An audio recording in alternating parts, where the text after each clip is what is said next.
In a nuclear fusion reaction of N isotope of mass m, आपके पास एक nuclear fusion हो रहा है, यानी कि m मास का एक प्रोडक्ट था, तो इसको y बोल देते हैं, ठीक है। इसका जो मास है वो जनाब कैपिटल M है। ये आपको डिसोसिएट किया है in three similar daughter nuclei, in three similar daughter nuclei of same mass. तो स्मॉल m मास का थ्री डॉटर न्यूक्लियाई आपको पैदा हुआ, ठीक बात है। The speed of the daughter nuclei in terms of mass defect delta M. तो हमको ऑलरेडी इस सवाल में है ना, मास डिफेक्ट कहता है कि भैया आप उसको डेल्टा एम बोलते हो, हालांकि मास डिफेक्ट क्या होता है, डेल्टा एम क्या होता, कैपिटल M माइनस 3m, यही आपको होता मास डिफेक्ट, लेकिन ठीक है हमको डेल्टा एम बोल दिया।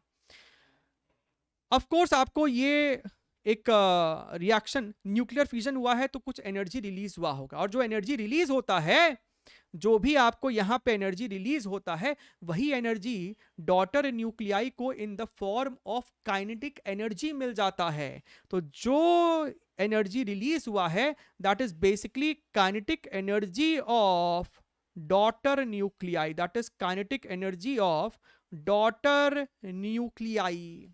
सर कितना एनर्जी निकला होगा, mass defect multiplied by C square, ठीक है। Kinetic energy of daughter nuclei half multiplied by M V square, लेकिन सर डॉटर न्यूक्लियाई एक थोड़े ना है, तीन है, तो three times half M V square. लेकिन सर 3 into m क्या होगा, 3 into m आपको क्या है, that is very much close to capital M। See I am not saying that 3m is exactly capital M, क्योंकि भैया कुछ तो मास का लॉस हुआ है, लेकिन वो जो मास का लॉस है वो आपको बहुत बहुत छोटा है। तो इस पर्टिकुलर सिचुएशन में हम 3m को कैपिटल M से रिप्लेस कर रहे हैं।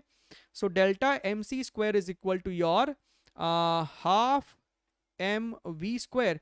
तो sir v is equal to your 2 delta m by m under root, और आपको यहाँ पे c बाहर में है, that is your option number 3।